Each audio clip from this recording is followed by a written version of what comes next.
El hombre es pecador, básicamente por lo que él es. Ahora pudiera ser que usted no haya hecho muchas cosas malas, pero Dios mira su naturaleza. Si usted viera un perro con espuma en la boca y actuando de una manera extraña, diría que es un perro rabioso que debe ser enjaulado y destruido.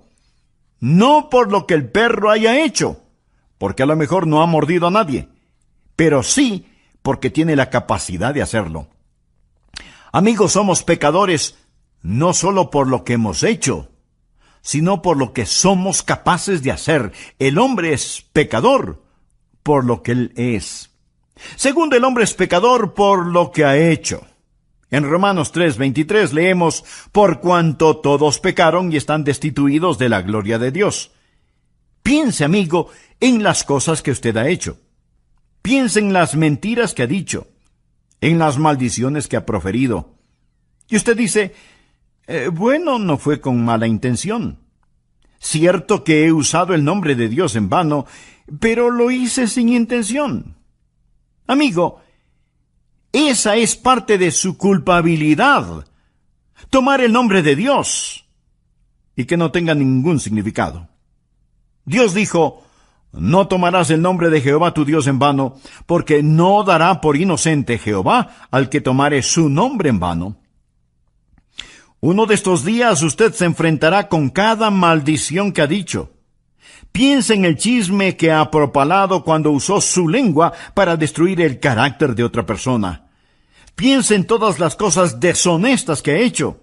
Y si alguien está diciendo, bueno, no he hecho muchas cosas malas, le pregunto, ¿alguna vez se robó un pequeño juguete del patio de su vecino?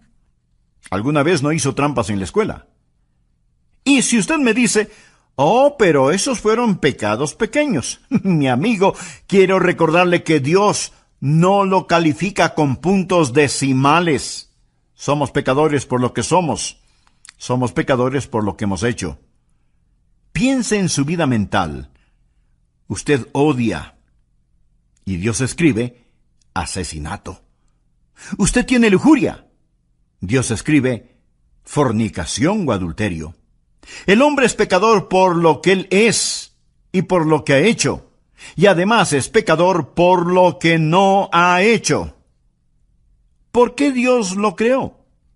Para que lo conociera, para que lo amara, para que lo sirviera. Esa es la razón por la que Dios lo hizo. Si es que usted no lo conoce, no lo ama, no le sirve, entonces usted ha estado caminando en esta fructífera tierra de Dios, comiendo del alimento de Dios, usando el calor del sol de Dios y respirando el aire de Dios, sin darle a Dios lo que le pertenece, o sea, su gloria. Pero todas estas cosas no son el problema básico del hombre. El problema básico del hombre no es que él es un pecador por lo que él es, ni por lo que ha hecho. El problema básico del hombre es que es pecador por lo que no ha hecho. Esto es, darle la gloria y el honor a Dios. De acuerdo al versículo 9, el hombre es pecador por no creer. Y eso es algo acerca de lo cual solo el Espíritu Santo de Dios puede convencerle. El Señor Jesús dijo que cuando el Espíritu Santo venga, convencerá al mundo de pecado por cuanto no creen en mí. Tal vez usted diga, bueno, pero eso no es un gran pecado. Amigo, ese es el gran pecado. Es el padre, la madre, los padres del pecado. Es el pecado de pecados. El mayor pecado es la incredulidad. Y si usted dice, pero eso no es tan malo. El asesinato es peor que eso. La violación es peor que eso. No. Dios dice que la incredulidad es el peor pecado. Claro, podría refutar, bueno, yo no estoy de acuerdo. No esperaría que esté de acuerdo, a menos que el Espíritu Santo de Dios se lo enseñe. Y cuando Él lo haga, usted entenderá que el Espíritu Santo de Dios viene a ayudarle a comprender por qué la incredulidad es el gran pecado. Mi amigo, es el pecado que lo condenará para siempre, la incredulidad. Ahora, si usted dice, yo no estoy de acuerdo con eso, Piense conmigo por un momento. Y oro que el Espíritu Santo de Dios le enseñe mientras hablo, que usted pueda entender lo que es este gran pecado, y que por él usted pagará el mayor precio. De hecho, este gran pecado no es cometido frecuentemente en una casa de prostitución, no se lo comete en los bares, se lo comete en la iglesia, donde el Evangelio es predicado. Alguien dirá, bien, debo admitirlo, he mentido, he copiado respuestas en el colegio, a veces he perdido mi temperamento y he leído revistas pornográficas. Pero, pastor, ¿me está diciendo que Dios me enviará al infierno por toda la eternidad solo por eso? Quiero decir, eso sería como condenar a un hombre a cadena perpetua solo porque robó un pedazo de pan. El castigo no está de acuerdo a la falta. Después de todo, no es Dios justo. Amigo, este es el punto. Dios no dejará que usted vaya al infierno porque robó un pedazo de pan, sino porque usted apuntó hacia él con el revólver de su incredulidad y apretó el gatillo. ¿Sabe lo que es la incredulidad? Es maldad, consumada maldad. Incredulidad es el rechazar al Dios Todopoderoso. Es decirle a Dios, Dios, tú sigue por tu camino, que yo seguiré por el mío. Es mi vida después de todo, y no te la confiaré, no te la daré. Me pertenezco a mí mismo. La incredulidad dice, Dios, no eres digno de mi fe, no eres digno de mi confianza, no eres digno de mi amor, y no te quiero en mi vida. Bueno, Pastor Adrián, no puedo evitarlo. No soy supersticioso, no soy religioso, no puedo evitarlo si es que no puedo creer. Mi amigo, es ahí en donde usted está equivocado. El Santo Espíritu de Dios lo capacitará para que crea. Esa es la razón por lo que la Biblia dice en Hebreos 3:12, mirad, hermanos, que no haya en ninguno de vosotros corazón malo de incredulidad. La incredulidad no sale de la cabeza, sale del corazón. Es una predisposición contra el Todopoderoso Dios. Es el no confiar en el Dios que le ama. Sí, el hombre es pecador por lo que es pecador por lo que ha hecho, pero el mayor pecado, el pecado de pecados, el pecado condenatorio, es el pecado de la incredulidad. Déjeme decirle lo que el Señor Jesucristo dijo, y deseo que anote el siguiente versículo, Juan 3:18. El que cree en Él. ¿En quién? En Jesús. El que cree en Él no es condenado, pero el que no cree ya ha sido condenado. No porque ha dicho una mentira, no porque ha robado, no porque ha cometido adulterio. El precio por esos pecados ya fue pagado. Ya ha sido condenado porque no ha creído en el nombre del unigénito Hijo de Dios. El que cree no es condenado. Usted viene con fe y deposita esa fe en el Señor Jesucristo. Y ahora pues ninguna condenación hay para los que están en Cristo Jesús. Rechace al Señor Jesucristo y usted está condenado porque no ha creído, lo ha rechazado. Ese es el mayor pecado y con él viene el castigo más grande. Ahora aquí está la segunda verdad, que no entenderá sino hasta cuando el Espíritu Santo de Dios se le enseñe. No solo la verdad acerca del problema básico del hombre, la incredulidad, sino, en segundo lugar, la verdad de la provisión abundante del Salvador. ¿Y cuál es la verdad sobre la provisión abundante del Salvador? El Espíritu Santo ha venido. Cuando Él habla de justicia. Jesús dijo, por cuanto voy al Padre, y no me veréis más. ¿Cuál es la provisión abundante del Salvador? Usted dirá, Él vino a sanar. No. Él vino a enseñar. No primordialmente. Entonces usted dice, Él vino para ayudar a los pobres. No, mi amigo. Él vino a buscar y a salvar lo que se había perdido. Él vino como Salvador. Vino a proveer justicia. ¿Me escuchó? Vino a proveer justicia.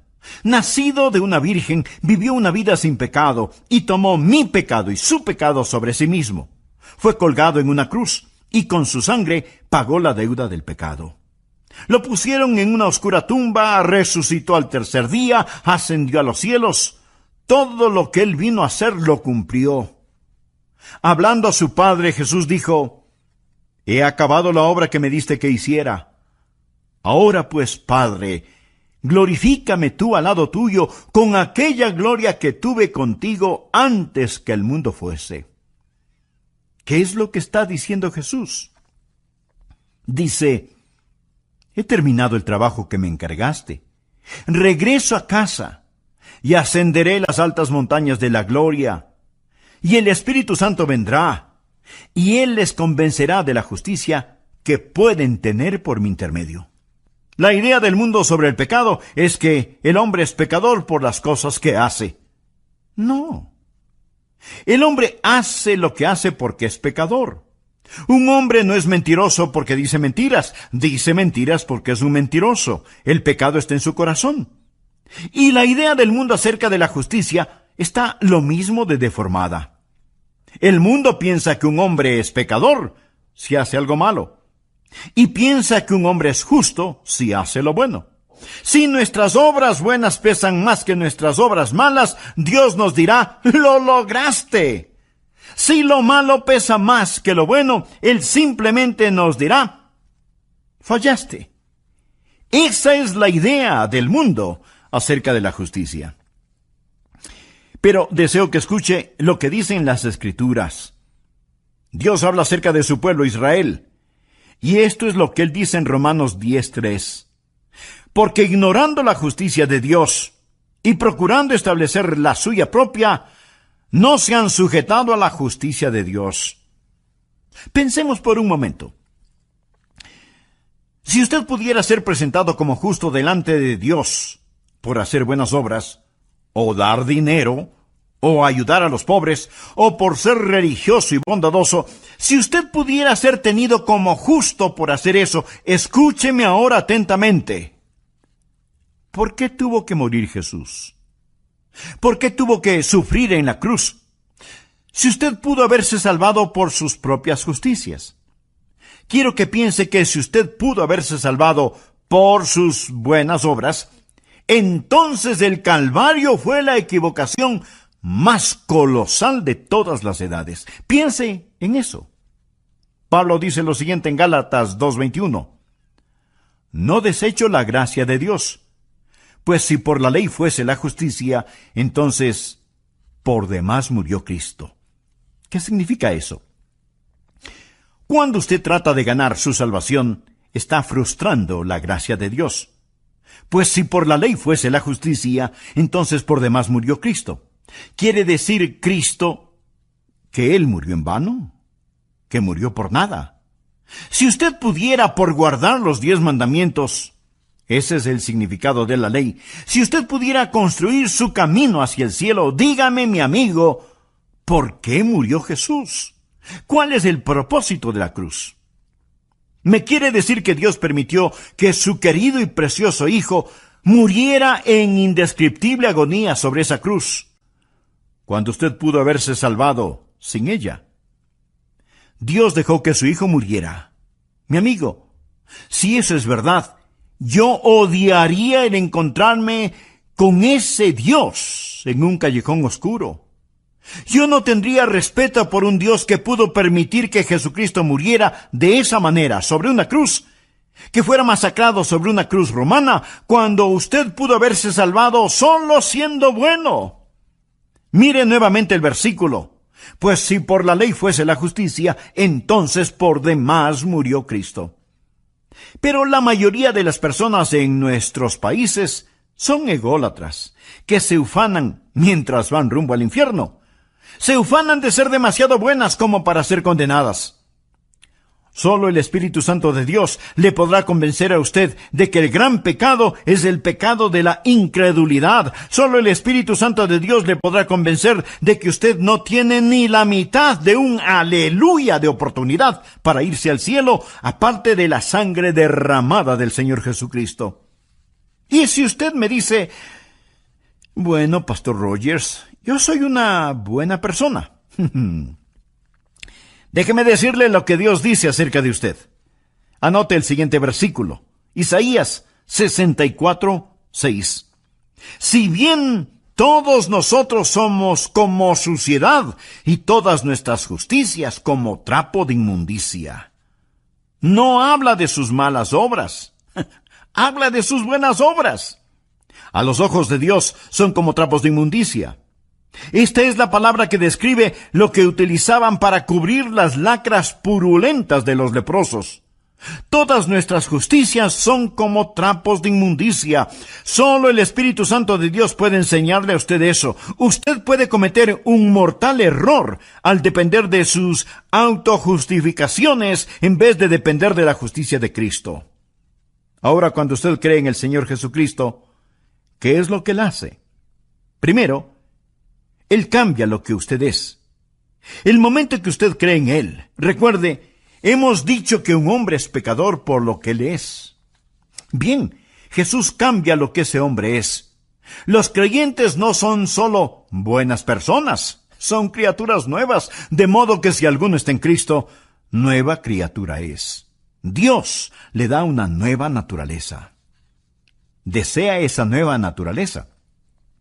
Entonces, pídasela al orar de todo corazón. Amigo, amiga, gracias por escuchar El Amor que Vale.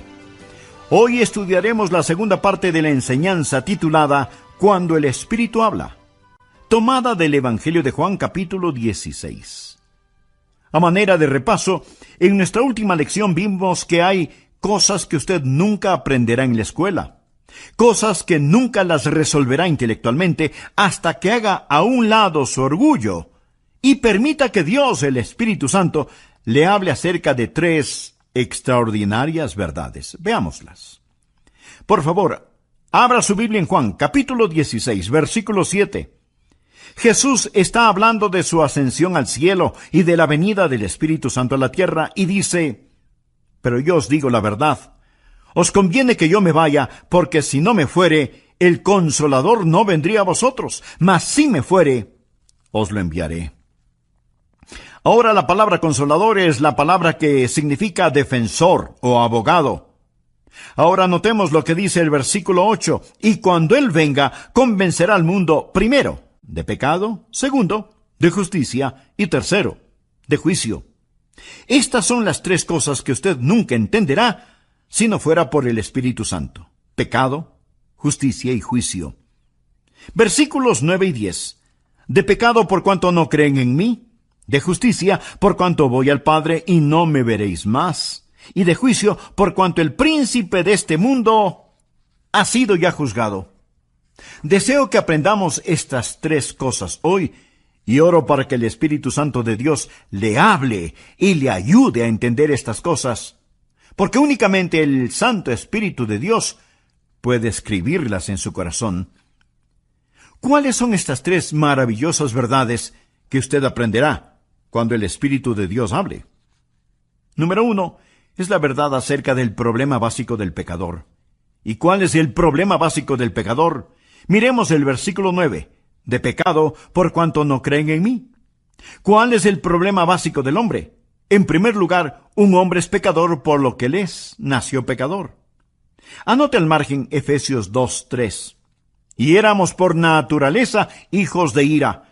El hombre nace con una naturaleza pecaminosa, viene a este mundo con esa naturaleza de pecado y por lo tanto, a menos que haya un cambio, él está perdido sin esperanza porque tiene una naturaleza propensa al pecado. El hombre es pecador básicamente por lo que él es. Ahora pudiera ser que usted no haya hecho muchas cosas malas, pero Dios mira su naturaleza. Amigo, somos pecadores no solo por lo que hemos hecho, sino por lo que somos capaces de hacer. El hombre es pecador por lo que él es. Segundo, el hombre es pecador por lo que ha hecho. En Romanos 3:23 leemos, por cuanto todos pecaron y están destituidos de la gloria de Dios. El hombre es pecador por lo que él es y por lo que ha hecho, y además es pecador por lo que no ha hecho. Porque Dios lo creó. Para que lo conociera, para que lo amara, para que lo sirviera. Esa es la razón por la que Dios lo hizo. Si es que usted no le conoce, no le ama, no le sirve, entonces usted ha estado caminando en esta fructífera tierra de Dios, comiendo del alimento de Dios, usando el calor del sol de Dios y respirando el aire de Dios, sin darle a Dios lo que le pertenece, o sea, su gloria.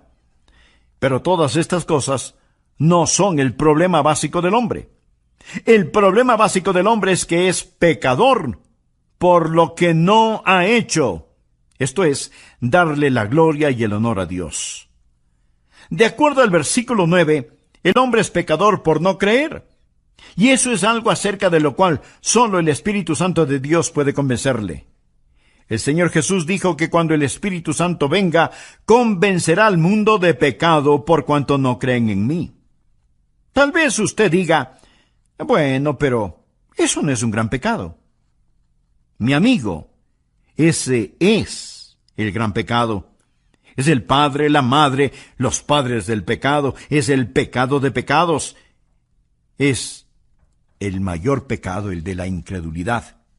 Y si usted dice, pero eso no es tan malo porque el asesinato es peor que eso y la violación es mucho peor que eso.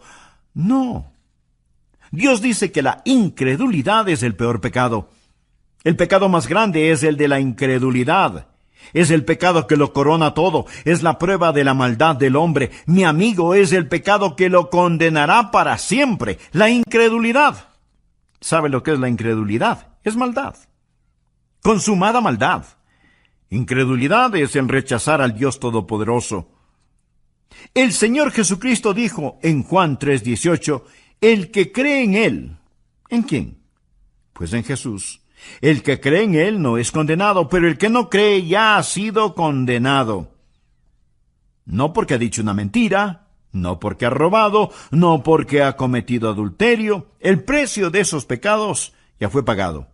Ya ha sido condenado porque no ha creído en el nombre del unigénito Hijo de Dios. Ahora, la segunda verdad que no entenderá sino hasta cuando el Espíritu Santo de Dios se le enseñe, no solo la verdad acerca del problema básico del hombre, la incredulidad, sino, en segundo lugar, la verdad de la provisión abundante del Salvador.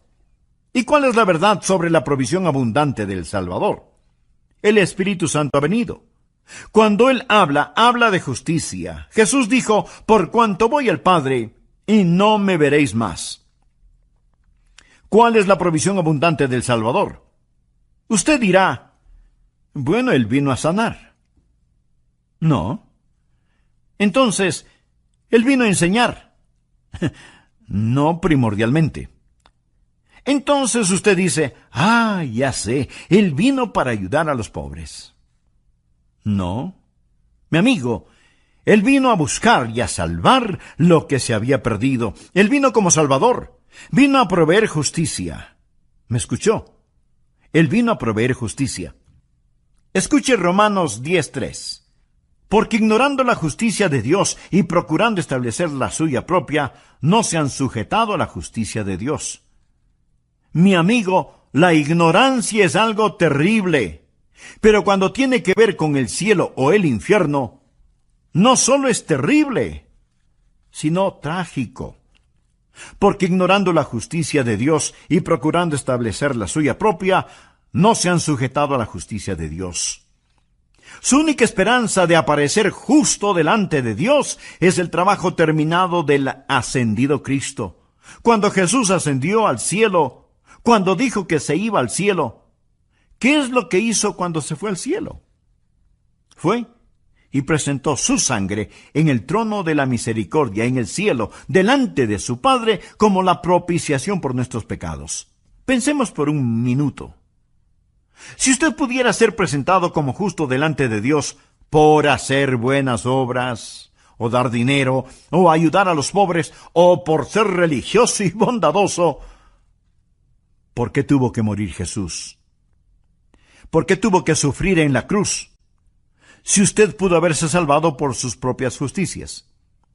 Cuando usted trata de ganar su salvación, está frustrando la gracia de Dios. Pues si por la ley fuese la justicia, entonces por demás murió Cristo. Quiere decir, Cristo murió en vano. Murió por nada.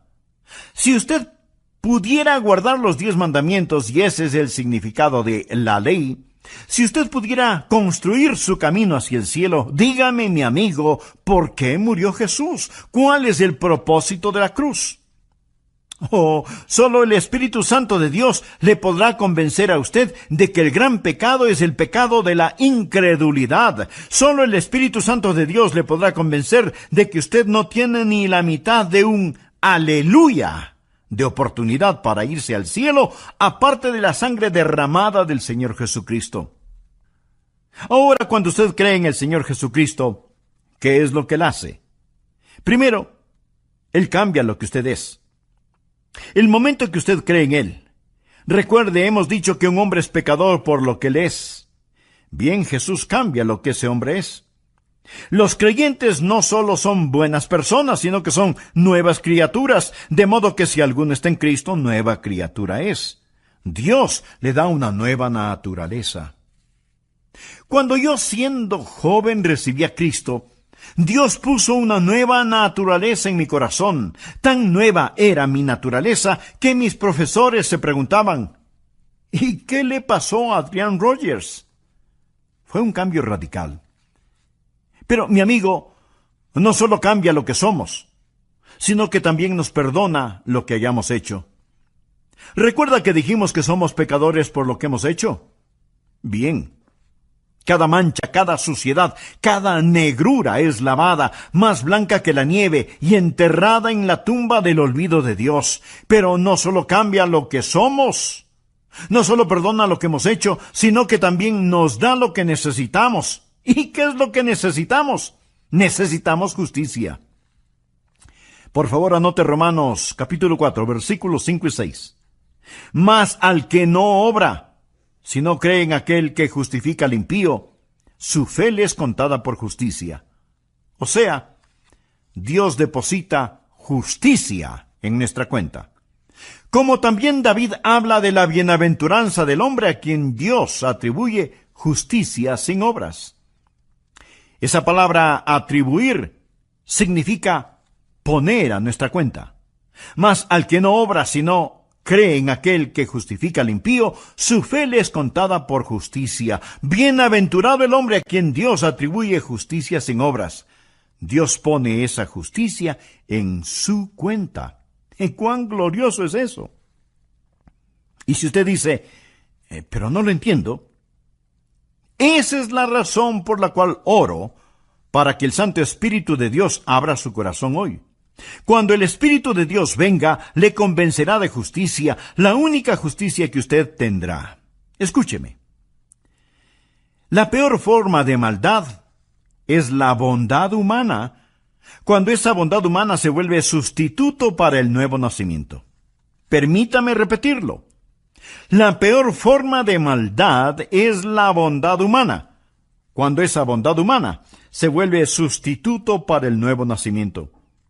Y si usted dice, bueno, yo creo que tengo un poquito de bondad en mí, recuerde que su bondad y su propia justicia son como trapos de inmundicia delante de Dios.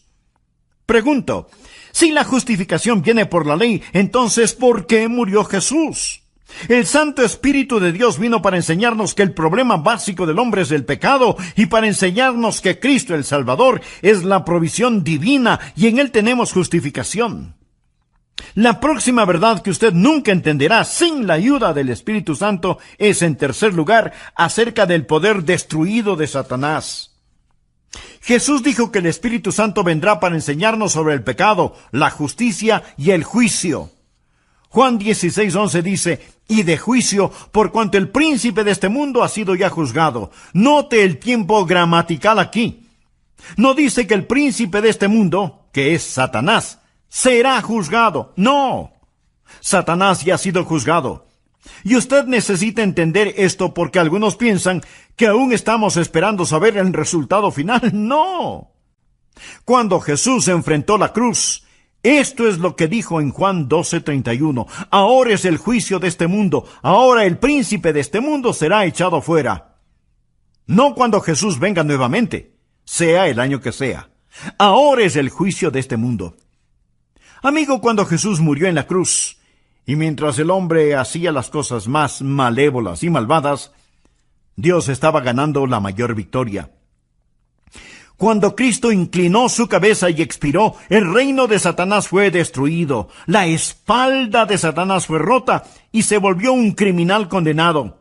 Se pronunció sentencia sobre él. El juicio concluyó. Él gobierna un reino condenado.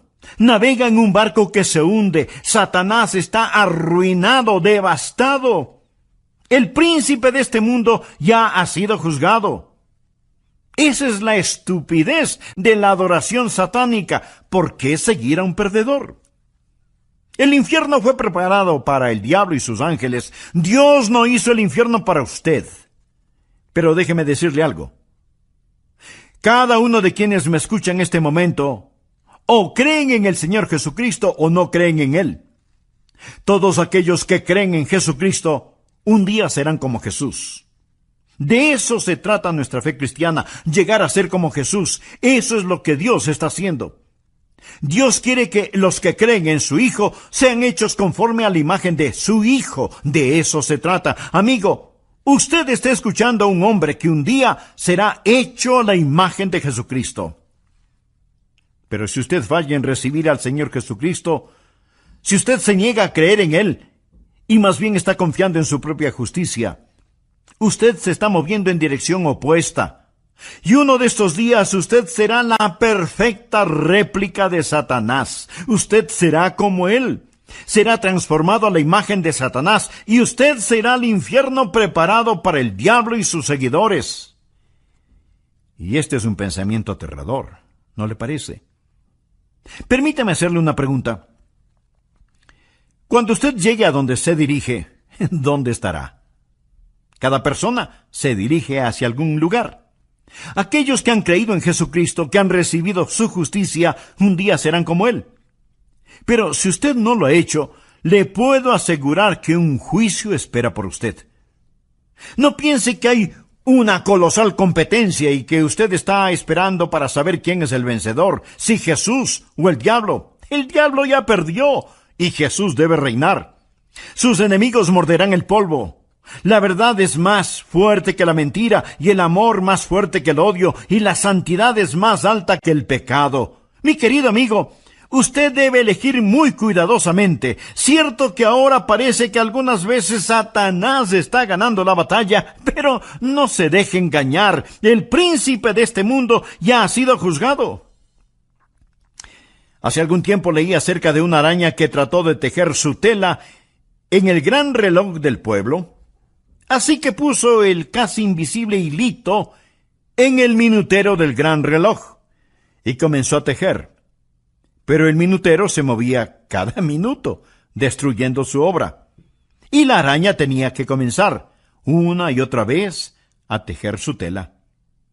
Satanás trata de construir su pegajosa tela, pero la mano de Dios se mueve hacia el clímax de esta época, y todos los planes de Satanás están destinados al fracaso.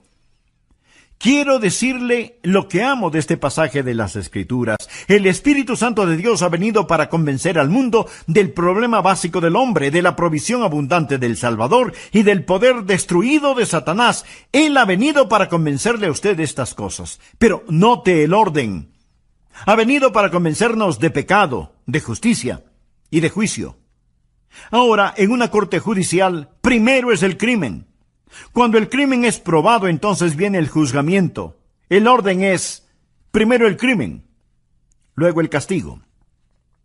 Pero con Dios, el orden es diferente. Primero está el pecado, luego la justicia y después el juicio. Dios ha puesto la justicia entre el pecado y el juicio. Verá, Dios interpuso la preciosa sangre de su Hijo Jesucristo. Ahora, si usted no cree en Él, si lo rechaza, no habrá justicia entre el pecado y el juicio. Usted morirá y se irá al infierno. Yo soy un pecador por naturaleza, por nacimiento y por práctica, pero creo en el Señor Jesucristo y por lo tanto Dios ha interpuesto su preciosa sangre y su justicia entre yo y el juicio. Me gusta eso. Entre yo y el infierno hay una cruz y un Jesús sangrante en ella. Amigos, si usted no es un creyente, ponga su mano sobre su pecho y siente el latido de su corazón. Eso es todo lo que existe entre usted y el infierno. Solo eso, un latido de su corazón. Pero si usted ha entregado su corazón a Jesús, si usted confía en Jesucristo, si usted ha dicho, mi problema básico es que no he confiado en Él, pero ahora confío, Dios le dirá, te daré una provisión abundante, te daré justicia. Y por lo tanto para ti no habrá condenación. Usted ya no pertenece a esa tribu que sigue a Satanás. Usted ha nacido 2 veces, ha nacido de lo alto y va rumbo al cielo. Sobre mis rodillas hoy oré, para que Dios le ayude a entender esto. Porque todo lo que yo puedo hacer es predicar. Es el Santo Espíritu de Dios que le dirá a usted la verdad sobre el pecado, la justicia y el juicio. Lo hará por medio de mis palabras, pero Él le enseñará si usted solo abre su corazón. Por favor, despójese de su orgullo y dígale, oh Dios, háblame. Inclinemos nuestra cabeza para orar. Cierre sus ojos. Permanezca en quietud. Mi amigo, usted necesita a Jesús. No deje que sus autojustificaciones lo lleven al infierno. No piense que el rechazar a Jesús es un pecado pequeño. Eso es un pecado básico. La incredulidad nunca sale de la cabeza, procede del corazón. Ore así. Señor Jesús, te necesito y te quiero. Tú moriste por mí. Tú prometes salvarme si confío en ti. Sí, confío en ti. Entra en mi vida, toma control de mi vida, sálvame, Señor Jesús. Gracias, Señor Jesús, por tu cruz. Gracias por la redención, gracias por la justificación que solo tú puedes otorgar. Ahora, Señor Dios, he pasado de muerte a vida. Ya no sigo a Satanás, ya no sigo a un perdedor. Te pertenezco a ti, Jesús, y un día seré como tú. Alabo tu santo nombre. Te amo, Jesús. Te amo. Ayúdame a nunca avergonzarme de ti. En tu nombre oro. Amén. Para ayudar a los pobres. No, mi amigo. Él vino a buscar y a salvar lo que se había perdido. Él vino como Salvador. Vino a proveer justicia. ¿Me escuchó? Vino a proveer justicia. Nacido de una virgen, vivió una vida sin pecado y tomó mi pecado y su pecado sobre sí mismo. Fue colgado en una cruz y con su sangre pagó la deuda del pecado. Lo pusieron en una oscura tumba, resucitó al 3er día, ascendió a los cielos. Todo lo que él vino a hacer lo cumplió. Hablando a su Padre, Jesús dijo, he acabado la obra que me diste que hiciera. Ahora pues, Padre, glorifícame tú al lado tuyo con aquella gloria que tuve contigo antes que el mundo fuese. ¿Qué es lo que está diciendo Jesús? Dice, he terminado el trabajo que me encargaste. Regreso a casa y ascenderé las altas montañas de la gloria. Y el Espíritu Santo vendrá, y Él les convencerá de la justicia que pueden tener por mi intermedio. La idea del mundo sobre el pecado es porque ignorando la justicia de Dios y procurando establecer la suya propia, no se han sujetado a la justicia de Dios. Pensemos por un momento. Si usted pudiera ser presentado como justo delante de Dios por hacer buenas obras, o dar dinero, o ayudar a los pobres, o por ser religioso y bondadoso, si usted pudiera ser tenido como justo por hacer eso, escúcheme ahora atentamente. ¿Por qué tuvo que morir Jesús? ¿Por qué tuvo que sufrir en la cruz? Si usted pudo haberse salvado por sus propias justicias. Quiero que piense que si usted pudo haberse salvado por sus buenas obras, entonces el Calvario fue la equivocación más colosal de todas las edades. Piense en eso. Pablo dice lo siguiente en Gálatas 2:21. No desecho la gracia de Dios, pues si por la ley fuese la justicia, entonces por demás murió Cristo. ¿Qué significa eso? Cuando usted trata de ganar su salvación, está frustrando la gracia de Dios. Pues si por la ley fuese la justicia, entonces por demás murió Cristo. ¿Quiere decir Cristo que Él murió en vano? ¿Que murió por nada? Si usted pudiera por guardar los 10 mandamientos, ese es el significado de la ley, si usted pudiera construir su camino hacia el cielo, dígame, mi amigo, ¿por qué murió Jesús? ¿Cuál es el propósito de la cruz? ¿Me quiere decir que Dios permitió que su querido y precioso Hijo muriera en indescriptible agonía sobre esa cruz, cuando usted pudo haberse salvado sin ella? Dios dejó que su Hijo muriera. Mi amigo, si eso es verdad, yo odiaría el encontrarme con ese Dios en un callejón oscuro. Yo no tendría respeto por un Dios que pudo permitir que Jesucristo muriera de esa manera sobre una cruz, que fuera masacrado sobre una cruz romana, cuando usted pudo haberse salvado solo siendo bueno. Mire nuevamente el versículo. Pues si por la ley fuese la justicia, entonces por demás murió Cristo.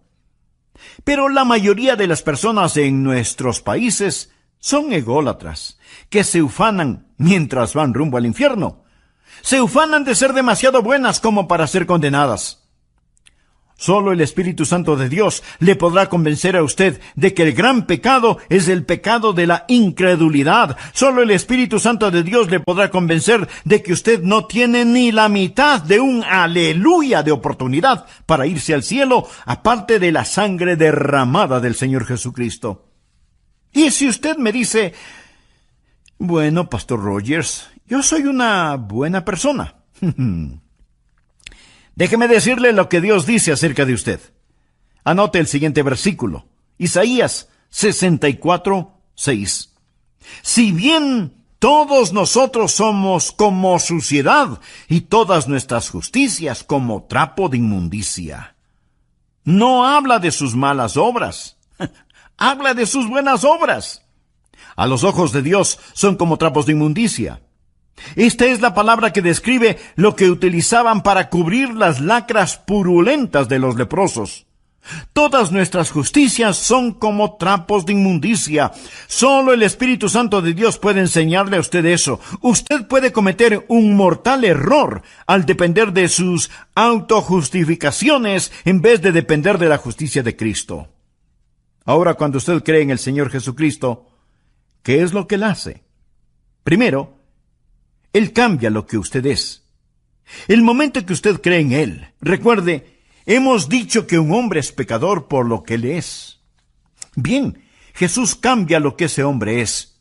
Los creyentes no son solo buenas personas, son criaturas nuevas, de modo que si alguno está en Cristo, nueva criatura es. Dios le da una nueva naturaleza. ¿Desea esa nueva naturaleza? Entonces, pídasela al orar de todo corazón. Amigo, amiga, gracias por escuchar El Amor que Vale. Hoy estudiaremos la segunda parte de la enseñanza titulada Cuando el Espíritu habla, tomada del Evangelio de Juan capítulo 16. A manera de repaso, en nuestra última lección vimos que hay cosas que usted nunca aprenderá en la escuela. Cosas que nunca las resolverá intelectualmente hasta que haga a un lado su orgullo y permita que Dios, el Espíritu Santo, le hable acerca de 3 extraordinarias verdades. Veámoslas. Por favor, abra su Biblia en Juan, capítulo 16, versículo 7. Jesús está hablando de su ascensión al cielo y de la venida del Espíritu Santo a la tierra y dice, pero yo os digo la verdad. Os conviene que yo me vaya, porque si no me fuere, el Consolador no vendría a vosotros, mas si me fuere, os lo enviaré. Ahora la palabra consolador es la palabra que significa defensor o abogado. Ahora notemos lo que dice el versículo 8. Y cuando Él venga, convencerá al mundo, primero, de pecado, segundo, de justicia y tercero, de juicio. Estas son las tres cosas que usted nunca entenderá si no creen en mí. ¿Cuál es el problema básico del hombre? En primer lugar, un hombre es pecador por lo que él es, nació pecador. Anote al margen Efesios 2:3. Y éramos por naturaleza hijos de ira. El hombre nace con una naturaleza pecaminosa, viene a este mundo con esa naturaleza de pecado y por lo tanto, a menos que haya un cambio, él está perdido sin esperanza porque tiene una naturaleza propensa al pecado. El hombre es pecador básicamente por lo que él es. Ahora pudiera ser que usted no haya hecho muchas cosas malas, pero Dios mira su naturaleza. Amigo, somos pecadores no solo por lo que hemos hecho, sino por lo que somos capaces de hacer. El hombre es pecador por lo que él es. Segundo, el hombre es pecador por lo que ha hecho. En Romanos 3:23 leemos, por cuanto todos pecaron y están destituidos de la gloria de Dios. El hombre es pecador por lo que él es y por lo que ha hecho, y además es pecador por lo que no ha hecho. Porque Dios lo creó. Para que lo conociera, para que lo amara, para que lo sirviera. Esa es la razón por la que Dios lo hizo. Si es que usted no le conoce, no le ama, no le sirve, entonces usted ha estado caminando en esta fructífera tierra de Dios, comiendo del alimento de Dios, usando el calor del sol de Dios y respirando el aire de Dios, sin darle a Dios lo que le pertenece, o sea, su gloria. Pero todas estas cosas no son el problema básico del hombre. El problema básico del hombre es que es pecador por lo que no ha hecho. Esto es, darle la gloria y el honor a Dios. De acuerdo al versículo 9, el hombre es pecador por no creer. Y eso es algo acerca de lo cual solo el Espíritu Santo de Dios puede convencerle. El Señor Jesús dijo que cuando el Espíritu Santo venga, convencerá al mundo de pecado por cuanto no creen en mí. Tal vez usted diga, bueno, pero eso no es un gran pecado. Mi amigo, ese es el gran pecado. Es el padre, la madre, los padres del pecado. Es el pecado de pecados. Es el mayor pecado, el de la incredulidad. Y si usted dice,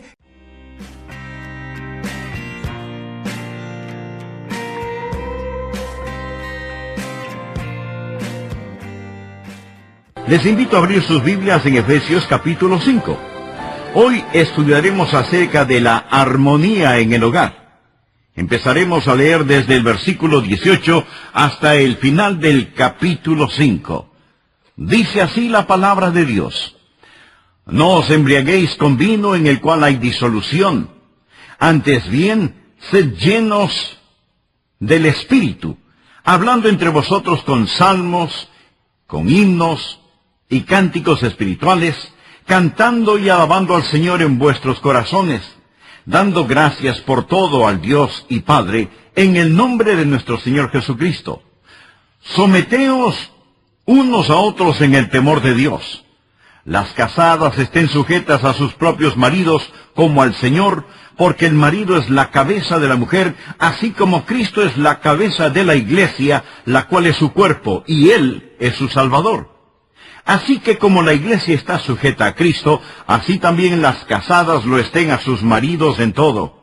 Maridos, amad a vuestras mujeres, así como Cristo amó a la iglesia y se entregó a sí mismo por ella para santificarla, habiéndola purificado en el lavamiento del agua por la palabra, a fin de presentársela a sí mismo una iglesia gloriosa, que no tuviese mancha ni arruga ni cosa semejante, sino que fuese santa y sin mancha. Así también los maridos deben amar a sus mujeres como a sus mismos cuerpos. El que ama a su mujer, a sí mismo se ama, porque nadie aborreció jamás a su propia carne, sino que la sustenta y la cuida, como también Cristo a la iglesia, porque somos miembros de su cuerpo, de su carne y de sus huesos. Por esto dejará el hombre a su padre y a su madre, y se unirá a su mujer, y los dos serán una sola carne. Grande es este misterio. Mas yo digo esto respecto de Cristo y de la Iglesia.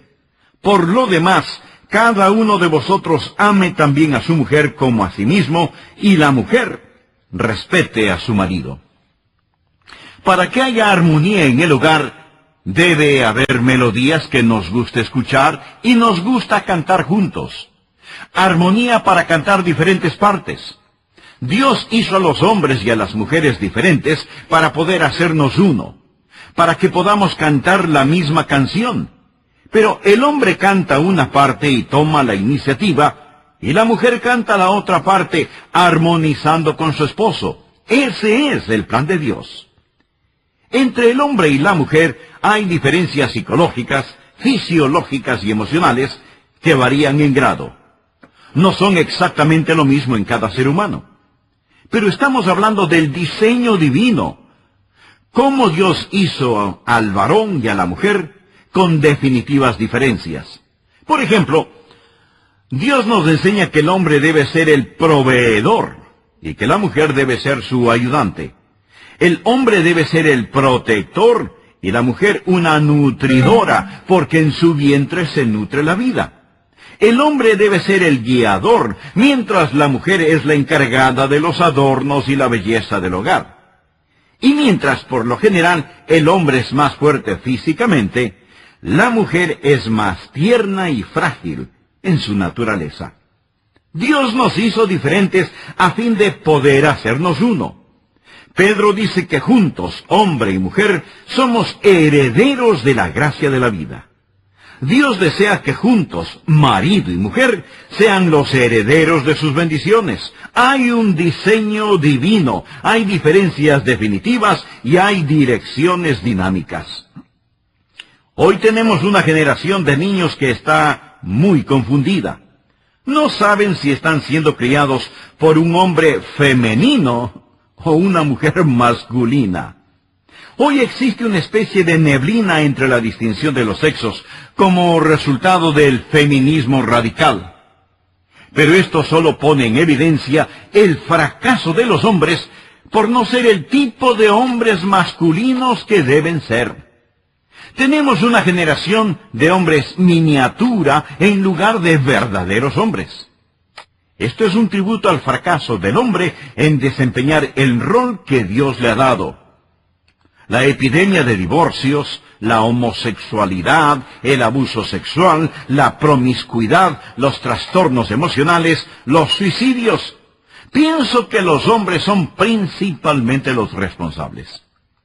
Cuando Eva falló, Dios no la culpó principalmente a ella. Dios culpó a Adán por el fracaso de Eva. Y los hombres debemos asumir nuestras responsabilidades. Con esto en mente, permítame decirle 5 cosas que nosotros, los hombres, debemos hacer. Primero, usted debe asumir su responsabilidad. El capítulo 5 de Efesios es mucho más fuerte para los hombres que para las mujeres cuando se lo interpreta correctamente. Amigo, le voy a decir lo que debe hacer si desea ser un hombre de verdad, si quiere tener una masculinidad madura, si quiere ser capaz de demostrarles a sus hijos cuál fue la intención original de Dios y cuál el diseño divino para usted como hombre. Primero, usted debe asumir su responsabilidad. Por favor, leamos Efesios capítulo 5, versos 22 y 23. Las casadas estén sujetas a sus propios maridos como al Señor, porque el marido es la cabeza de la mujer, así como Cristo es la cabeza de la iglesia, la cual es su cuerpo y Él es su Salvador. Muchas veces llamamos a eso la cadena de mando. Pero la cadena de mando no es la mejor manera de describirlo. De lo que realmente se habla aquí es de la cadena de responsabilidad. Ser la cabeza literalmente significa que usted es responsable.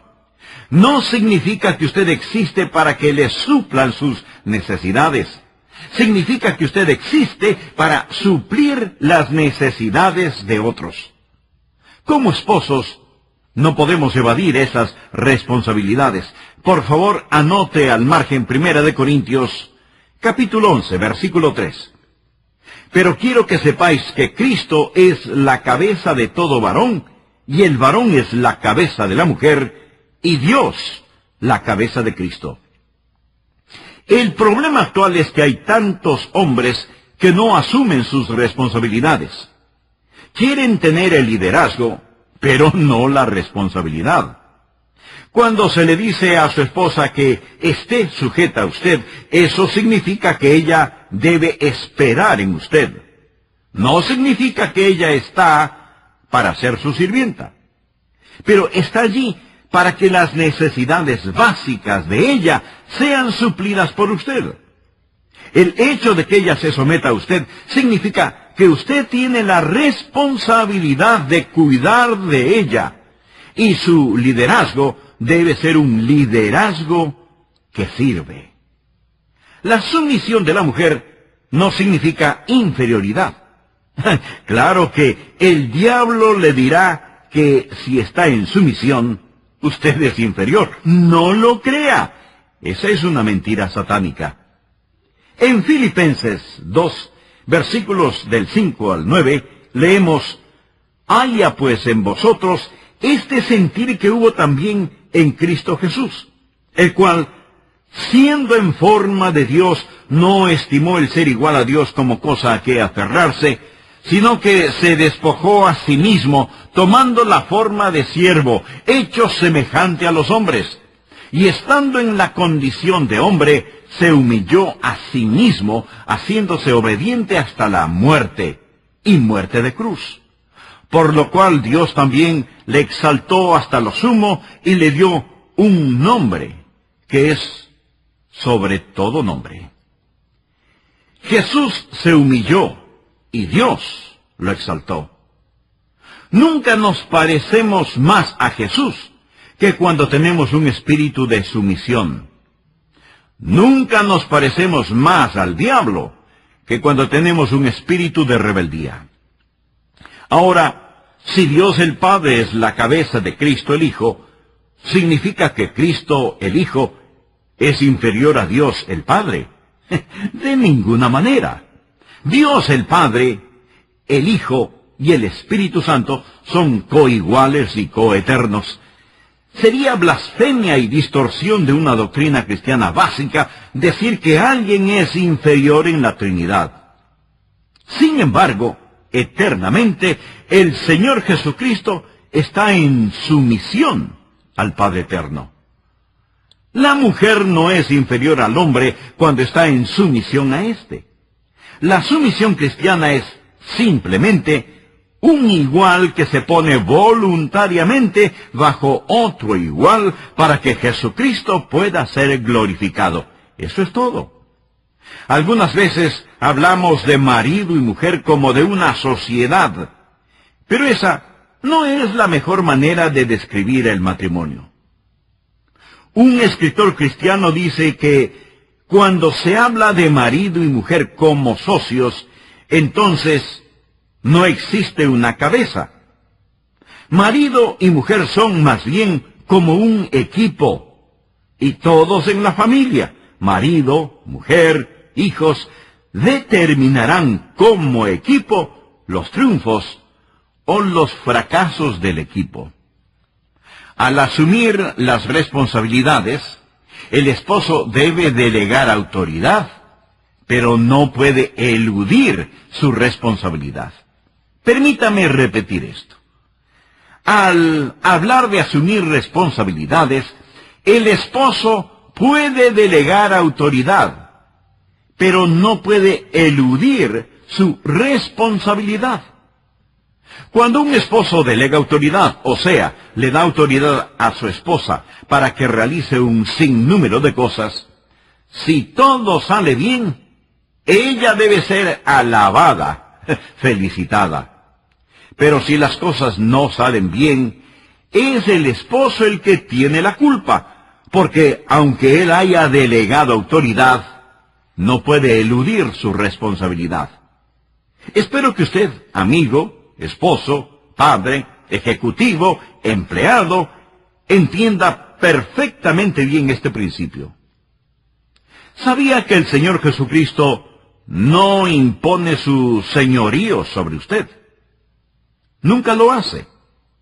Y si Él lo hiciera, probablemente seríamos un poco mejor de lo que somos en tales cosas.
Pero estaríamos actuando mecánicamente.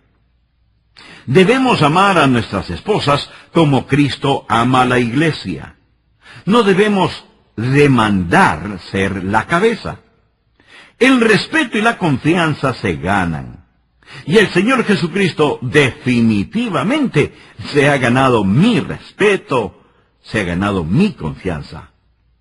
Así que si usted es un esposo y tiene dificultades en asumir el liderazgo en su hogar, no espere que le tengan confianza. Busque ganarse el respeto. Deje que su esposa aprenda a respetarlo como hombre de Dios, como una persona amable, y entonces la confianza llegará automáticamente. Nosotros como esposos debemos asumir nuestras responsabilidades. El respetar el liderazgo de su esposo es, para la esposa, como una red de seguridad. Usted como esposo es la cabeza del hogar. Eso no significa tanto una cadena de mando, sino más bien el asumir su responsabilidad.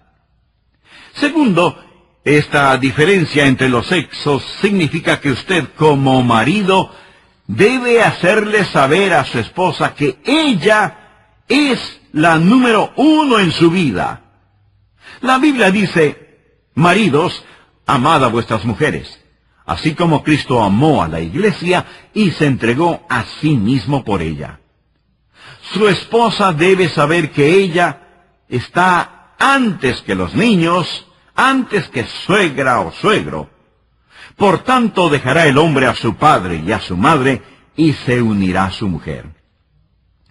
Joyce, mi esposa, sabe que entre los millones y millones de seres humanos sobre la faz de esta tierra, en mi vida, ella es la única. Ella es la primera. Y sé sin lugar a dudas que yo soy el primero en la vida de ella. Eso me da un sentido de seguridad. Pensar que entre todas las personas hay una persona que me ama más que cualquier otra sobre esta tierra. ¿Y qué sentimiento más agradable es el saber que ella me ama de esa manera y que ella sabe que yo la amo de la misma manera y que ella es la única, la número 1 en mi vida? Por consiguiente, necesito tratarla como Cristo trató a la iglesia. Amigo, tal vez usted no sea culpable de adulterio físico, pero sí de adulterio emocional cuando comparte con otras mujeres lo que solo debe compartir con su esposa. Y el adulterio emocional termina inevitablemente en adulterio físico. Y aunque no suceda así, el adulterio emocional es un crimen contra su esposa y un pecado contra Dios. Desde el punto de vista de la relación marido y mujer, su esposa necesita ser absolutamente la única, la número uno en su vida. Tercero, no solo necesita hacerle saber a su esposa que ella es la única, la número uno, sino que también usted necesita proteger a su esposa de traumas emocionales. Por favor, leamos nuevamente lo que dice Efesios capítulo 5, versículos 26 y 27.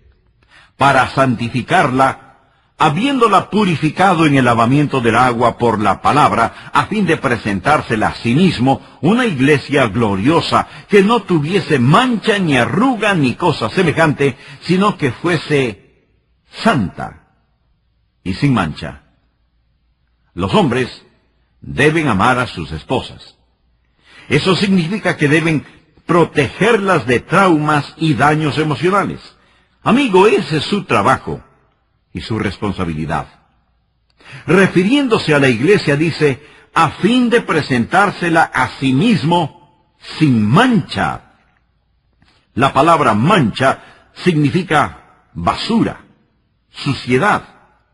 Es su trabajo el evitar que estas cosas se descarguen sobre su esposa, que boten basura emocional o espiritual sobre ella.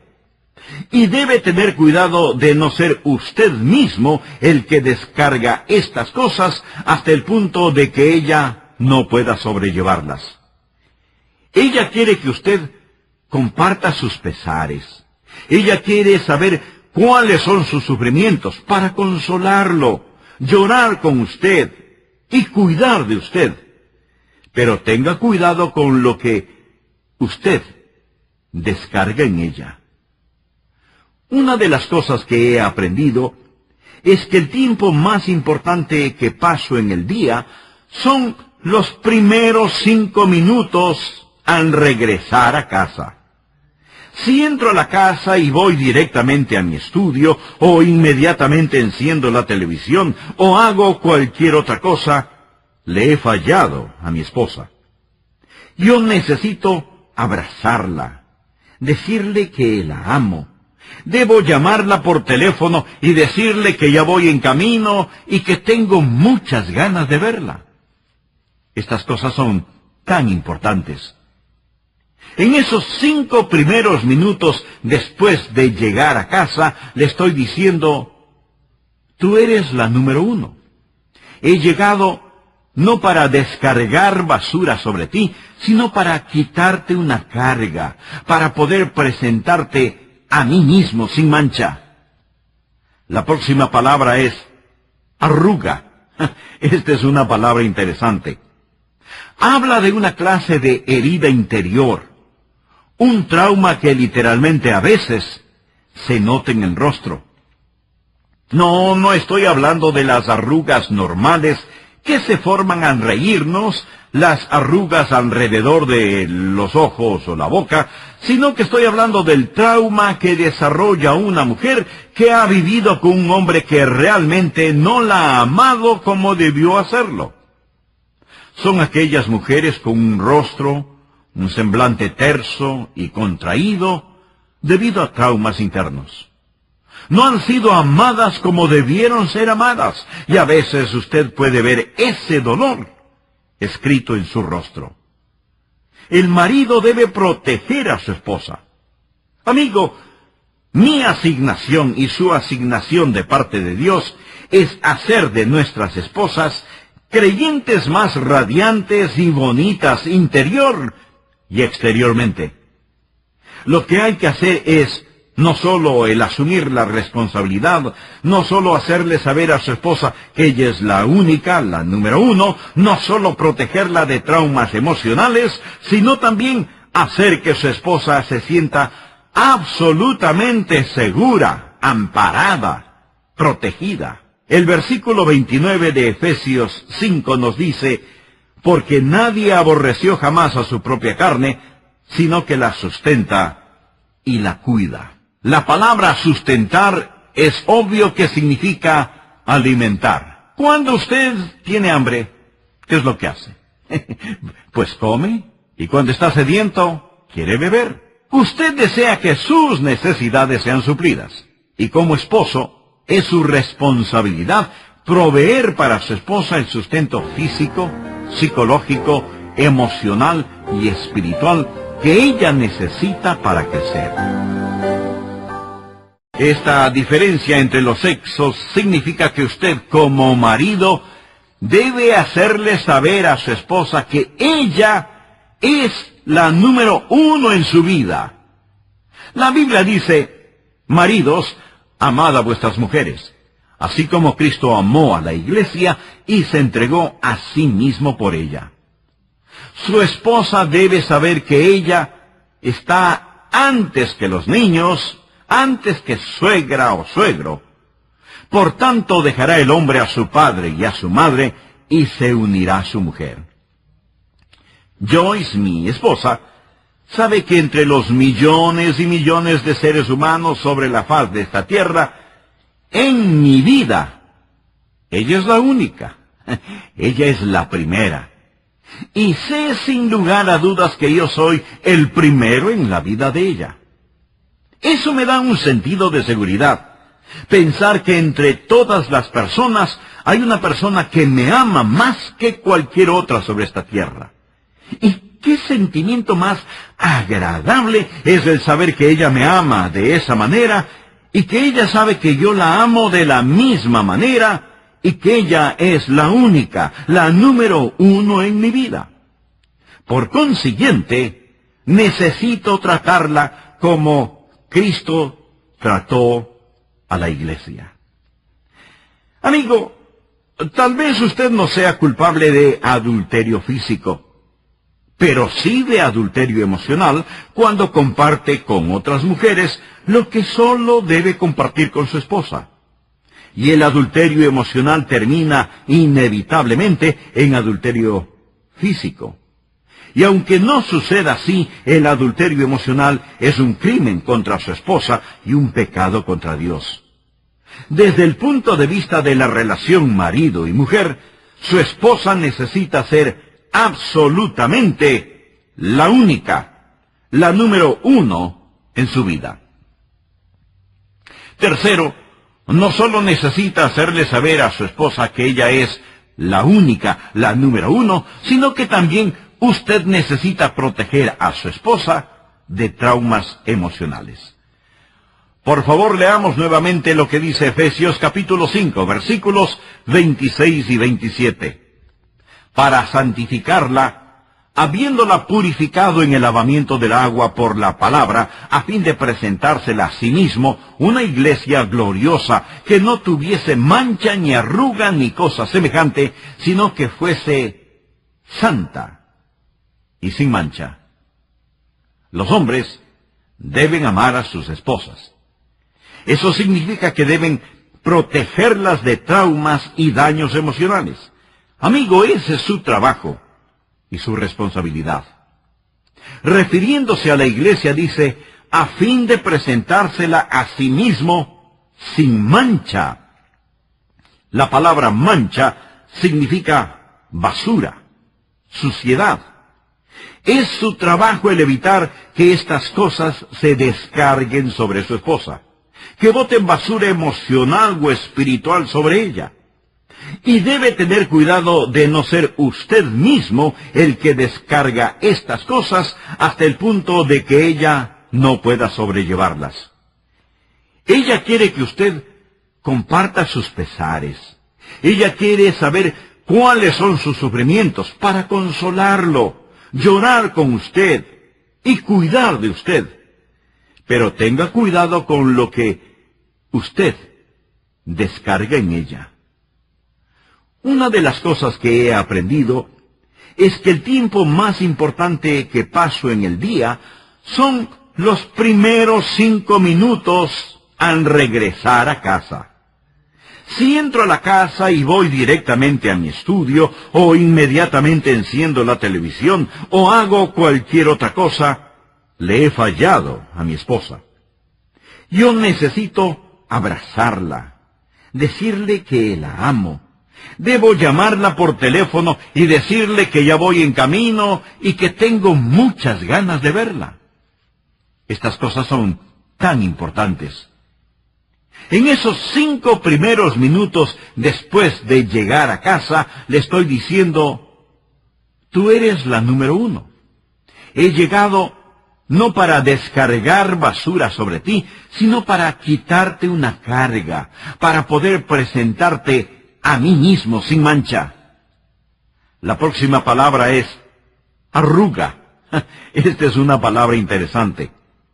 Habla de una clase de herida interior, un trauma que literalmente a veces se nota en el rostro. No estoy hablando de las arrugas normales que se forman al reírnos, las arrugas alrededor de los ojos o la boca, sino que estoy hablando del trauma que desarrolla una mujer que ha vivido con un hombre que realmente no la ha amado como debió hacerlo. Son aquellas mujeres con un rostro, un semblante terso y contraído debido a traumas internos. No han sido amadas como debieron ser amadas, y a veces usted puede ver ese dolor escrito en su rostro. El marido debe proteger a su esposa. Amigo, mi asignación y su asignación de parte de Dios es hacer de nuestras esposas creyentes más radiantes y bonitas interior y exteriormente. Lo que hay que hacer es no solo el asumir la responsabilidad, no solo hacerle saber a su esposa que ella es la única, la número 1, no solo protegerla de traumas emocionales, sino también hacer que su esposa se sienta absolutamente segura, amparada, protegida. El versículo 29 de Efesios 5 nos dice, porque nadie aborreció jamás a su propia carne, sino que la sustenta y la cuida.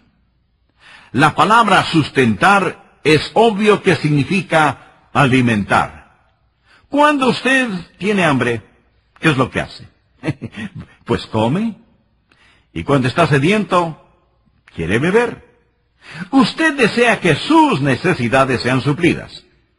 Y como esposo, es su responsabilidad proveer para su esposa el sustento físico, psicológico, emocional y espiritual que ella necesita para crecer. Usted debe sustentarla, debe ayudarla a crecer. Pero no solo debe sustentarla, sino que también debe cuidarla. La palabra cuidar en este contexto significa calentar con el calor del cuerpo. Una hermosa ilustración es una gallina empollando. Si la gallina está sentada sobre unos huevos, una serpiente puede acercarse y la gallina la picoteará, pero no se moverá de su nido. Ella se sentará sobre esos huevos hasta que los pollitos salgan del cascarón. Lo que ella hace es sustentarlos con el calor de su cuerpo, y esa es la manera en que usted, por así decirlo, hará que su esposa salga del cascarón. Usted no puede simplemente romper el cascarón, pero sí puede calentarla con el calor de su cuerpo. Lo que usted necesita hacer es estrecharla contra su pecho, abrazarla, sustentarla y cuidarla.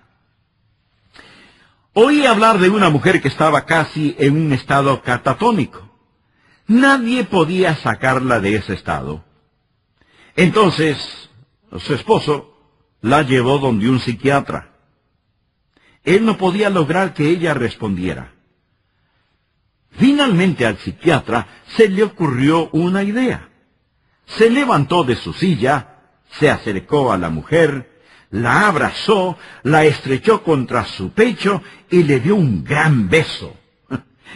Con eso ella suspiró. Su rostro se iluminó y sonrió de oreja a oreja. El psiquiatra, dirigiéndose al esposo de la señora, le dijo, ¿lo ve? Eso es lo que ella necesita todos los días de la semana. Y el marido respondió, bueno, doctor, yo puedo traerla 6 días a la semana, pero no puedo traerla los jueves. ¿Qué le parece? Nosotros los hombres necesitamos entender lo que significa cuidar y animar a nuestras esposas. Finalmente, permítame decir que es el marido el que debe tomar la iniciativa. Yo diría que si el hogar anda mal, es porque principalmente el esposo anda mal. El marido es el que debe tomar la iniciativa. Debemos amar a nuestras esposas. ¿Cómo? Como Cristo amó a la iglesia. Ahora, ¿quién tomó la iniciativa? Jesús tomó la iniciativa. Nosotros amamos a Dios porque Él nos amó primero. Una estrofa de un hermoso himno dice: desde los palacios de marfil hasta este mundo de dolor, solo su eternal amor hizo que Jesús descendiera. La Biblia reiteradamente nos dice que Jesús nos amó primero. Apocalipsis 3:20 nos dice: he aquí, yo estoy a la puerta y llamo. No somos nosotros llamando a su puerta, sino Él llamando a la nuestra, lo que causó que le abriésemos la puerta. La Biblia dice: no hay quien busque a Dios. No hay ni siquiera uno. Amigo, he aprendido esto, que el hombre es el iniciador y la mujer es la...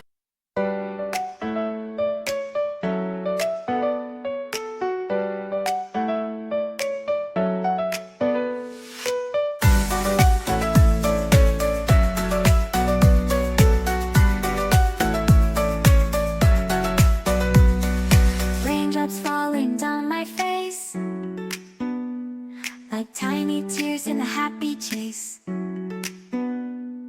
Hopping through the puddles, see colors dancing wild and free. Skies are gray, but I don't mind. Cool raindrops on my skin I find.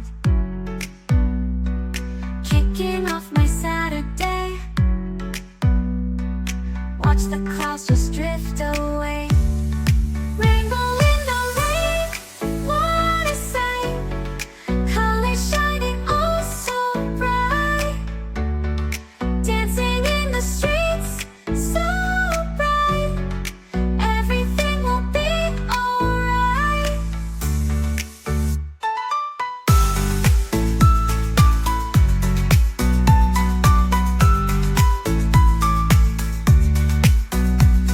Umbrella spinning, twirling round, a colorful halo on the ground. Music playing on the sand,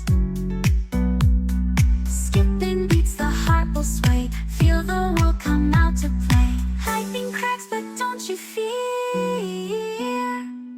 Magic shines when skies are clear. Raindrops whisper secrets true. A hidden beauty shines right through. Rainbow in the rain, what a sight. Colors shining oh so bright. Dancing in the streets, so bright. Everything will be alright. Raindrops falling, sun peeks through. Rainbow magic meets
que responde.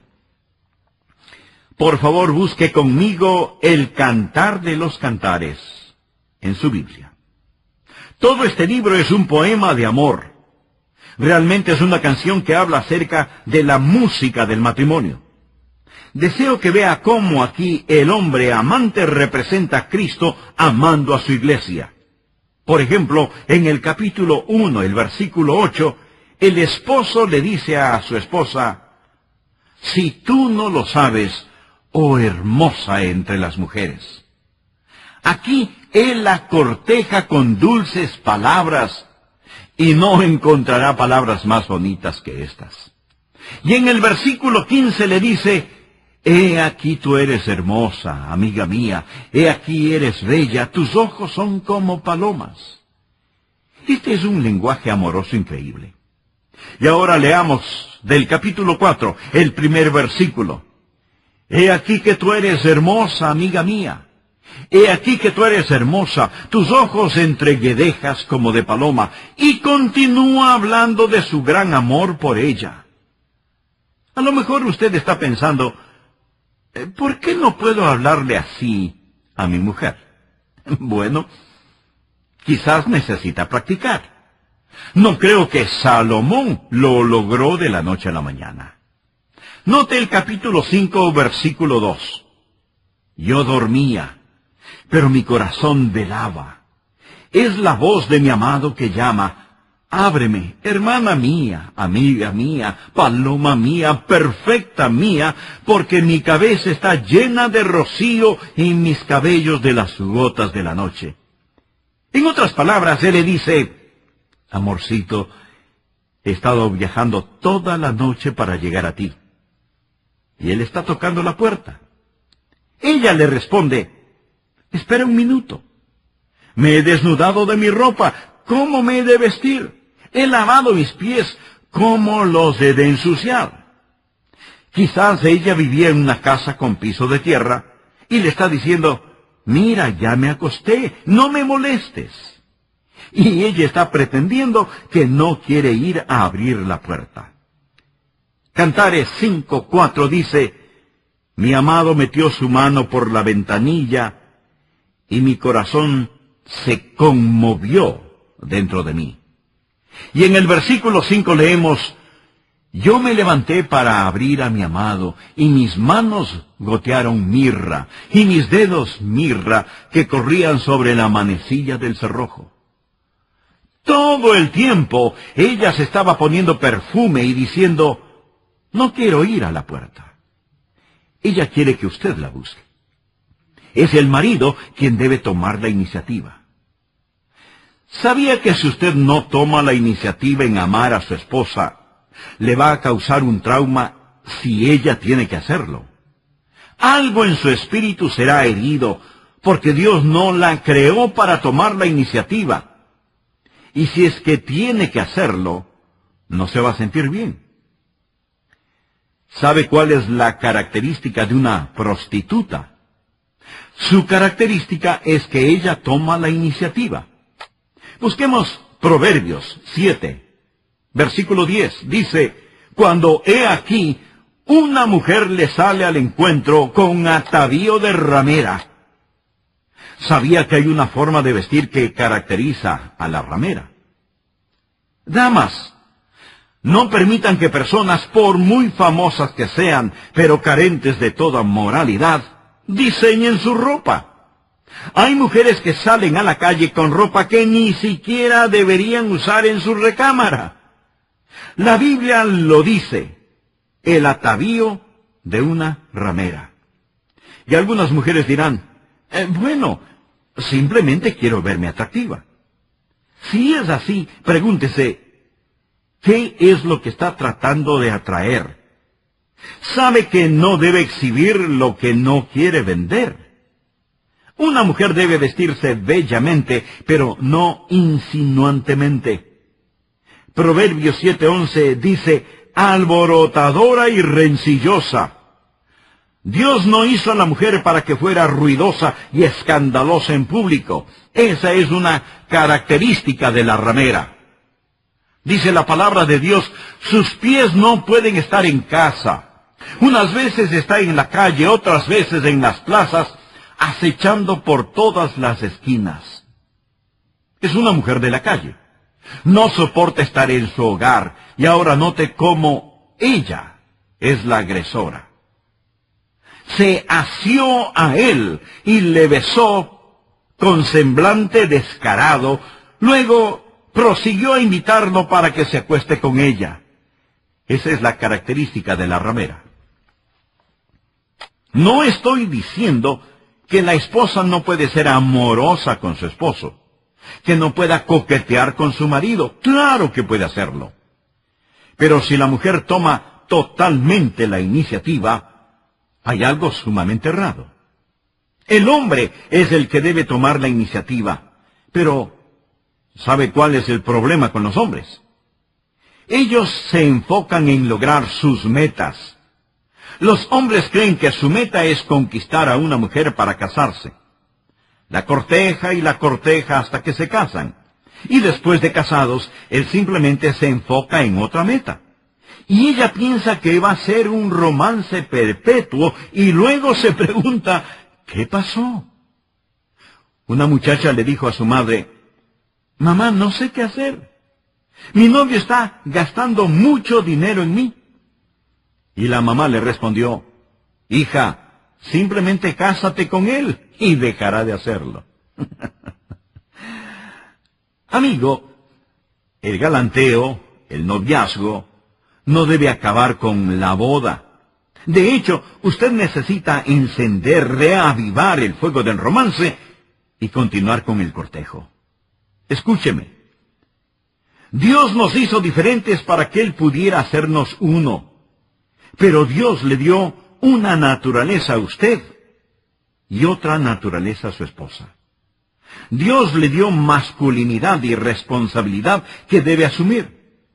Usted puede darle autoridad a su esposa, pero nunca podrá evadir su responsabilidad. Entonces, hágale saber a su esposa que ella es la única, la número uno. Luego, la protege de toda basura emocional y espiritual y de esos traumas interiores, para que pueda presentársela a usted mismo sin mancha ni arruga, para hacerla una creyente más radiante y bonita. Y no deje de animarla, sustentarla y cuidarla. Amigo, depende de usted tomar la iniciativa. Todos nosotros, incluso quien le habla, debemos empezar a practicar lo que la palabra de Dios dice para que pueda haber armonía en el hogar. Debemos ver el dinero no como una meta, sino como una herramienta, y no sacrificar a nuestras familias por ganar dinero o tiempo. Más bien sacrifiquemos el dinero o el tiempo o cualquier otra cosa por lograr la meta de tener un hogar cristiano que glorifique a Dios. Todo esto no lo podemos hacer nosotros solos. Necesitamos la guía de Dios. Si desea un hogar cristiano, Cristo debe ser el centro de nuestras vidas. Por ello, si Cristo no mora aún en su corazón, le invito a decir conmigo la siguiente sencilla oración. Amado Dios, sé que soy pecador. Sé que tú me amas y deseas salvarme. Jesús, yo creo que tú eres el Hijo de Dios, quien murió en la cruz para pagar por mis pecados. Creo que el Padre te levantó de entre los muertos. Ahora me alejo de mis pecados y por medio de la fe te recibo como mi Salvador y Señor personal. Entra en mi corazón, perdona mis pecados y sálvame. Amén.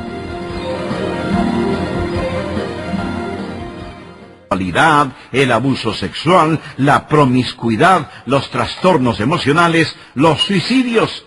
Pienso que los hombres son principalmente los responsables. Cuando Eva falló, Dios no la culpó principalmente a ella. Dios culpó a Adán por el fracaso de Eva. Y los hombres debemos asumir nuestras responsabilidades. Con esto en mente, permítame decirle 5 cosas que nosotros, los hombres, debemos hacer. Primero, usted debe asumir su responsabilidad. El capítulo 5 de Efesios es mucho más fuerte para los hombres que para las mujeres cuando se lo interpreta correctamente. Amigo, le voy a decir lo que debe hacer si desea ser un hombre de verdad. Si quiere tener una masculinidad madura, significa que usted tiene la responsabilidad de cuidar de ella. Y su liderazgo debe ser un liderazgo que sirve. La sumisión de la mujer no significa inferioridad. Claro que el diablo le dirá que si está en sumisión, usted es inferior. No lo crea. Esa es una mentira satánica. En Filipenses 2, versículos del 5 al 9, leemos: haya pues en vosotros este sentir que hubo también en Cristo Jesús, el cual, siendo en forma de Dios, no estimó el ser igual a Dios como cosa a que aferrarse, sino que se despojó a sí mismo, tomando la forma de siervo, hecho semejante a los hombres. Y estando en la condición de hombre, se humilló a sí mismo, haciéndose obediente hasta la muerte, y muerte de cruz. Por lo cual Dios también le exaltó hasta lo sumo, y le dio un nombre, que es sobre todo nombre. Jesús se humilló, y Dios lo exaltó. Nunca nos parecemos más a Jesús que cuando tenemos un espíritu de sumisión. Nunca nos parecemos más al diablo que cuando tenemos un espíritu de rebeldía. Ahora, si Dios el Padre es la cabeza de Cristo el Hijo, ¿significa que Cristo el Hijo es inferior a Dios el Padre? De ninguna manera. Dios el Padre, el Hijo y el Espíritu Santo son coiguales y coeternos. Sería blasfemia y distorsión de una doctrina cristiana básica decir que alguien es inferior en la Trinidad. Sin embargo, eternamente, el Señor Jesucristo está en sumisión al Padre Eterno. La mujer no es inferior al hombre cuando está en sumisión a éste. La sumisión cristiana es simplemente un igual que se pone voluntariamente bajo otro igual para que Jesucristo pueda ser glorificado. Eso es todo. Algunas veces hablamos de marido y mujer como de una sociedad, pero esa no es la mejor manera de describir el matrimonio.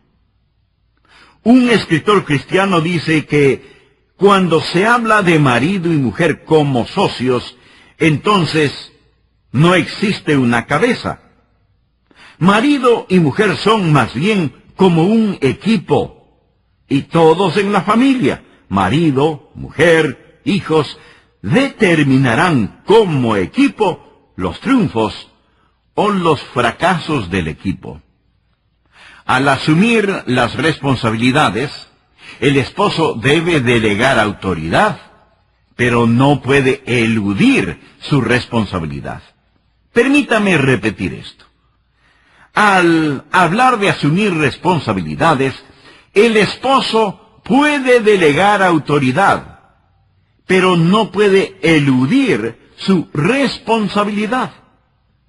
Cuando un esposo delega autoridad, o sea, le da autoridad a su esposa para que realice un sinnúmero de cosas, si todo sale bien, ella debe ser alabada, felicitada. Pero si las cosas no salen bien, es el esposo el que tiene la culpa, porque aunque él haya delegado autoridad, no puede eludir su responsabilidad. Espero que usted, amigo, esposo, padre, ejecutivo, empleado, entienda perfectamente bien este principio.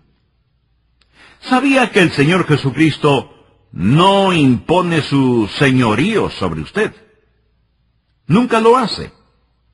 Y si Él lo hiciera, probablemente seríamos un poco mejor de lo que somos en tales cosas, pero estaríamos actuando mecánicamente.